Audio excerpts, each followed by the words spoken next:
On March 17, 2008, in the small Swedish town of Arboga, 23-year-old Emma Jangstig was preparing dinner at home while spending a quiet evening with her two young children. By the end of that evening, the family would become the victims of one of Sweden's most shocking crimes. Emma Jangstig was born in Stockholm, Sweden, on February 16, 1985. She grew up in a modest family alongside her older sister Katarina, and spent nearly all of her childhood and teenage years in the Swedish capital. Those who knew her described an ordinary young woman whose life followed a familiar path. While still in high school, she began dating a young man named Nicholas. Their relationship became serious at an early age, and when Emma was only 19 years old, the couple married. By then, she was already expecting their first child. Not long afterward, Emma gave birth to a son named Max. Around a year and a half later, their daughter, Saga, was born. Although the young couple now had two children together, the responsibilities of marriage and parenthood proved difficult to manage. They were still very young and struggled with the pressures of raising a family while building a life together. Arguments became increasingly common, often over everyday matters, and the relationship gradually deteriorated. Eventually, Emma and Nicholas decided to separate. The end of their marriage, however, did not resolve their disagreements. Instead, a difficult custody dispute followed. Nicholas wanted to remain actively involved in the lives of Max and Saga, not only by supporting them financially, but by participating in their daily upbringing. Emma did not oppose his involvement with the children, but her circumstances soon changed. After the separation, Emma met a man named Torny Hellberg through the internet. The two quickly developed a close relationship, and before long, Emma moved to Arboga, approximately 150 kilometers from Stockholm, to begin a new chapter with him. She brought Max and Saga with her, hoping to establish a stable home for her growing family. The move created even greater tension between the former spouses. Nicholas strongly opposed the relocation because it made seeing his children far more difficult. The disagreement over custody continued in court, where both parents sought primary custody of Max and Saga. During this period, Nicholas allegedly threatened Emma, prompting her to report the incident to police. Despite repeated legal proceedings, neither side found a peaceful solution. Meanwhile, Emma's relationship with Torny continued to grow. Torny accepted both children as part of his own family, and had long hoped to build a family of his own. The couple initially lived in a small inherited house before moving into a larger home where Max and Saga could each have their own bedroom. Torny had stable employment, while Emma devoted her time to raising the children. Having trained as a designer, she also planned to return to work in the future. By the beginning of the summer of 2008, Emma and Torny were preparing for their wedding. After years of personal struggles and legal disputes, it appeared that Emma had finally found stability and was looking forward to a brighter future with the people she loved most. None of them could have imagined how quickly those plans would be shattered.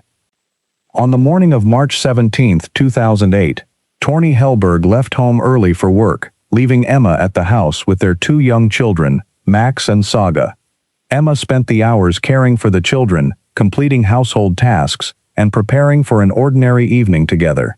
As dinner time approached, she stayed in contact with her older sister, Katarina, through an online chat. The sisters discussed a gift they were planning for their parents' upcoming wedding anniversary, while Emma moved between the kitchen and the computer, balancing conversation with caring for the children. Late that afternoon, Torny telephoned Emma from work.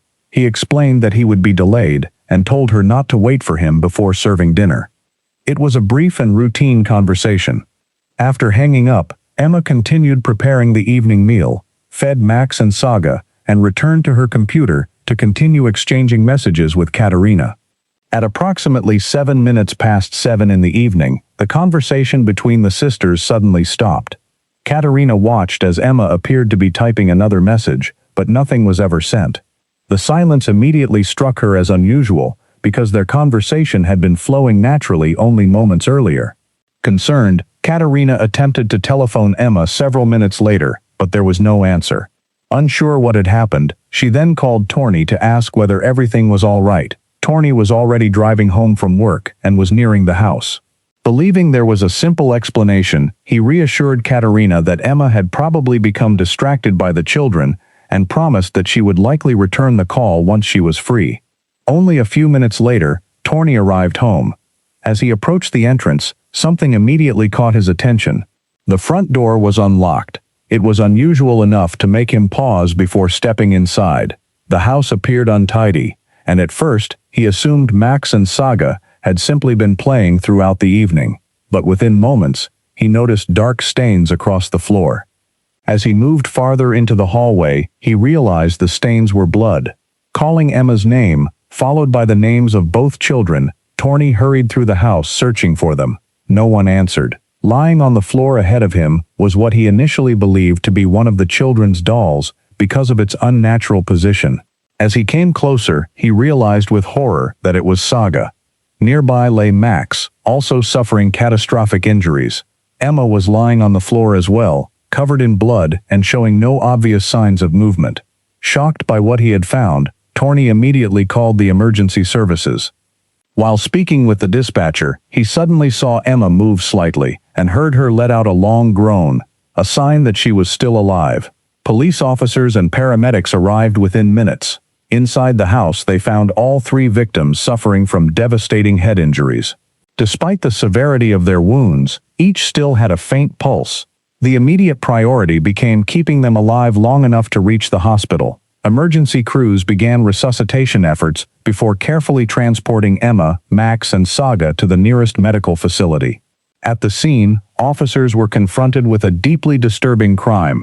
The violence inside the home was immediately apparent, yet there were no obvious signs pointing to who had carried out the attack or why.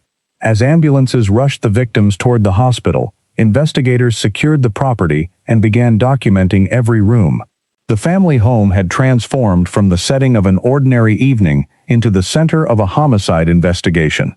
While doctors fought to save the lives of the victims, detectives faced the daunting task of determining who had entered the house during those brief evening minutes and carried out such a brutal assault. Doctors immediately began treating all three victims after they arrived at the hospital. From the beginning, the outlook was grim. Emma, Max, and Saga had all suffered severe head injuries accompanied by extensive blood loss. Medical teams worked to stabilize each of them, but no one could predict whether any of the victims would survive. The children's injuries were especially devastating. Even if they could be kept alive, doctors believed the damage was so extensive that the chances of any meaningful recovery were extremely small. Emma's condition was also critical, but she remained stable enough to be placed into a medically induced coma, while life support machines assisted her body. For the moment, every effort focused on preserving her life. While physicians fought inside the hospital, forensic investigators began examining the crime scene in Arboga. The house presented enormous challenges. Blood-covered sections of the floors and walls, and the interior showed signs of violent struggle. However, emergency responders had necessarily moved through nearly every room while trying to reach the victims. Medical equipment had been carried inside, furniture had been shifted to gain access, and countless footprints now covered the floors. The police faced the difficult task of separating the traces left by paramedics from anything that might belong to the attacker. One fact quickly became clear. The attack had occurred within an incredibly short period. Emma's final online communication with her sister ended at approximately 7 minutes past 7 that evening. By around 20 minutes past 7, Torny had already contacted emergency services after discovering the victims. Investigators concluded that the attacker had carried out the assault and left the house within roughly 13 minutes. With very little physical evidence available, detectives turned their attention to the people closest to the victims. Because Torny had discovered the bodies, investigators first examined him closely. Although he appeared genuinely devastated, they could not overlook the possibility that the crime had resulted from a domestic dispute. Detectives questioned him extensively, reviewing both his movements and his activities throughout the day. The investigation quickly established that Torny's account was accurate. His employer and co-workers confirmed that he had remained at work later than expected, exactly as he had told Emma during their telephone conversation. Surveillance cameras also recorded him traveling home during the period when the attack occurred. The evidence showed he could not have been inside the house at the time of the assault. After providing investigators with everything he could remember, Torney was eliminated as a suspect. Attention then shifted to Emma's former husband, Nicholas. The ongoing custody battle, previous arguments, and reported threats made him an obvious person of interest. Detectives located him quickly and brought him in for questioning. Nicholas appeared deeply shaken when informed that Max and Saga had died from their injuries. When investigators accused him of involvement, he denied harming his children and insisted he had been away on business in another city. His statement initially seemed difficult to verify, but investigators soon confirmed his alibi. Records established that Nicholas had been approximately 120 miles from Arboga when the attack occurred, removing him from the list of primary suspects. The first significant breakthrough came from interviews with neighbors. One woman recalled seeing a short figure dressed entirely in dark clothing walking near Emma and Torney's house earlier that evening. Because the person's face was hidden beneath a hood, she could not determine whether it was a man or a woman. Another important clue emerged when investigators reviewed footage from a nearby surveillance camera. The recording also captured a similarly built hooded figure moving through the area shortly before the attack. Who the mysterious figure was and why that person had been near the house that evening now became the central question of the case. Investigators decided to show the surveillance footage of the hooded figure to Torney Helberg, hoping he might recognize someone connected to Emma or the neighborhood. As the recording played, his expression reportedly changed almost immediately. After watching only a few moments, he told detectives that although he could not be completely certain because the person's face was hidden, the individual's height and build reminded him of his former girlfriend, Christina Schurer. That possibility gave investigators an entirely new direction. Christina Schurer was born in Hanover, Germany, in 1977. According to investigators, her childhood was marked by difficulties after her father left the family while she was still young. As she grew older, she pursued higher education in history and archaeology and spent time traveling throughout Europe, participating in archaeological excavations and expeditions. During the summer of 2006, Christina worked as a tour guide at a hotel on the Greek island of Crete. It was there that she met Torney Helberg, who was visiting on vacation. The two quickly began a romantic relationship that lasted for the remainder of his holiday. After Torney returned to Sweden, they continued communicating through telephone calls and messages. Several months later, Christina traveled to Sweden to visit him. Torney later told investigators that even during this early visit, her behavior seemed unusually persistent. Although he hoped the relationship would end naturally after their brief romance, Christina continued contacting him and repeatedly sought opportunities to meet again. By the beginning of 2007, Torney made his intentions clear. During a telephone conversation, he told Christina that their relationship was over and that they should not continue seeing each other. According to his account, Christina refused to accept his decision. Instead, she continued traveling to Sweden and repeatedly attempted to restart the relationship. On one occasion, she claimed she had left personal belongings at his home and asked to collect them. Once inside, she attempted to rekindle their relationship. When Torney rejected her advances, she reportedly warned that he would regret his decision. Her behavior continued to escalate.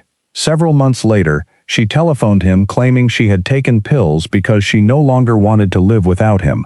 Torney immediately contacted emergency medical services and also informed members of her family about the situation. Christina was subsequently admitted to a psychiatric hospital, where she remained for more than a month. Despite receiving treatment, investigators later learned that her fixation on Torney had not ended. Later that year, Christina moved to Sweden and rented an apartment near Stockholm. Rather than distancing herself, she resumed trying to contact Torney. During one meeting, she claimed they had a son together whom she had placed with a foster family. Torney found the story difficult to believe because the timeline did not match their relationship.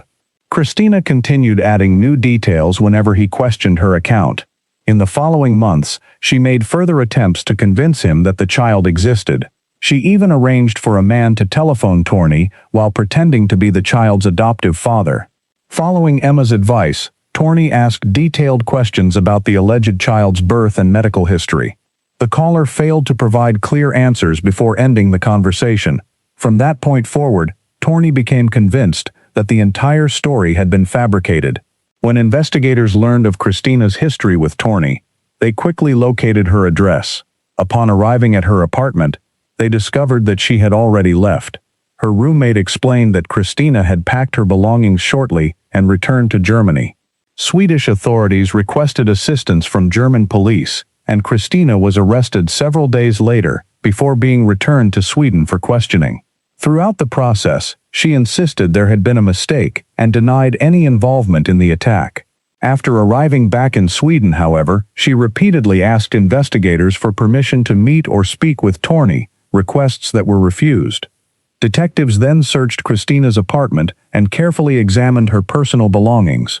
Although no blood was found on her clothing, investigators made several discoveries that significantly strengthened their case. Her computer contained numerous photographs of Torny, including both pictures of the two together and images of him alone.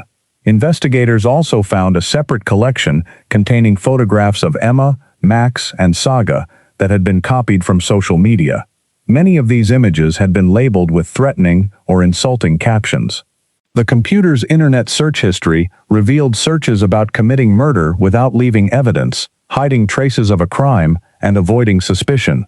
Detectives also recovered notes describing the layout of Emma and Torny's home, along with observations about the family's daily routine, including when Torny typically left for work and returned home. Meanwhile, forensic investigators continued examining the physical evidence recovered from the crime scene. Among the footprints inside the house, they identified one that did not belong to emergency responders, family members, or the victims. The tread pattern matched a particular style of athletic shoe. The size corresponded with shoes worn by Christina, although she denied ever owning that model. Her roommate, however, identified the same type of shoes as belonging to her. Investigators also obtained surveillance footage showing Christina traveling to Arboga on 3 separate occasions during the week leading up to the murders. When questioned about those trips, she was unable to provide a convincing explanation for why she had visited the town so frequently. Emma Jangstig remained in a medically induced coma as doctors continued treating the severe injuries she had suffered during the attack. While investigators worked to identify the person responsible, they also recognized that Emma was the only surviving victim. If she recovered and remembered what had happened inside the house, her testimony could become one of the most important pieces of evidence in the entire case. Because of that possibility, police feared the attacker might attempt to return and silence the only witness. Officers were assigned to guard Emma's hospital room around the clock, while doctors focused on her recovery. Toward the end of March, Emma's condition gradually improved. Physicians began reducing the medication that had kept her unconscious, hoping she would wake naturally. When she finally opened her eyes, it was immediately clear that she recognized the family members gathered around her bedside. However, she had no memory of the attack itself. Unable to speak clearly at first because of the medical equipment assisting her breathing, she appeared confused about why she was in the hospital. As Emma slowly regained the ability to communicate, investigators prepared to speak with her. They hoped she might remember something about the attacker or the events immediately before the assault. Instead, Emma believed she had been injured in a traffic accident. She repeatedly asked about Max and Saga, assuming they had been involved with her. Her family and medical team initially avoided answering directly, believing she was too fragile to hear the truth. Eventually, however, they concluded that they could no longer keep the information from her. Emma was told that both of her children had died from the injuries they suffered during the attack. The news overwhelmed her. She became hysterical, and doctors were forced to sedate her. After she awoke, something unexpected happened. She no longer remembered being told about the deaths of Max and Saga. Once again, she asked where her children were. Over the following weeks, this heartbreaking cycle repeated itself. Family members had to tell Emma several times that her son and daughter were gone. Each time, she experienced the same overwhelming grief, and each time her damaged memory seemed to erase the conversation. As Emma continued recovering, investigators hoped that memories of the attack itself might eventually return. After another month, doctors believed she was well enough to revisit the family home under medical supervision. Walking through the familiar rooms triggered memories that had remained buried since the attack. Emma recalled sitting at the computer, while exchanging messages with her sister and preparing dinner as Max and Saga played nearby. She remembered hearing a knock at the front door and opening it. Standing outside was a short woman dressed in dark clothing. Emma remembered asking what the visitor wanted. Almost immediately afterward, she felt a sudden blow before everything went dark. She also recalled trying to move toward her children before collapsing in the hallway. Although her memory remained incomplete, her description matched what investigators had already suspected and further strengthened the case against Christina Schurer. The trial began in late July of 2008. Christina pleaded not guilty and continued denying any involvement. Throughout the proceedings, her behavior inside the courtroom drew considerable attention. Witnesses observed her smiling as she entered the courtroom and greeting those present. During portions of the trial in which photographs from the crime scene were shown and the details of the murders were discussed, she reportedly laughed. Because of her behavior, questions arose regarding her mental state. A court-ordered psychiatric evaluation was conducted to determine whether she was legally responsible for her actions. The specialists concluded that Christina understood both the proceedings and the nature of her actions. She was therefore found legally sane and competent to stand trial. Emma also appeared in court. When she saw Christina, she became overwhelmed and fainted. After regaining consciousness, she told investigators that seeing Christina's face had brought back another memory. She said it was the last face she remembered seeing before losing consciousness on the evening of the attack. After considering all of the evidence presented during the trial, the jury unanimously found Christina Schurer guilty of the murders of Max and Saga and the attempted murder of Emma Jangstig. She was sentenced to life imprisonment without the possibility of release and was ordered to pay financial compensation to Emma. Christina could provide no evidence supporting her repeated claims that she and Torney had ever had a child together. In the summer of 2010, Emma and Torney were married, fulfilling the plans that had been interrupted by the attack 2 years earlier.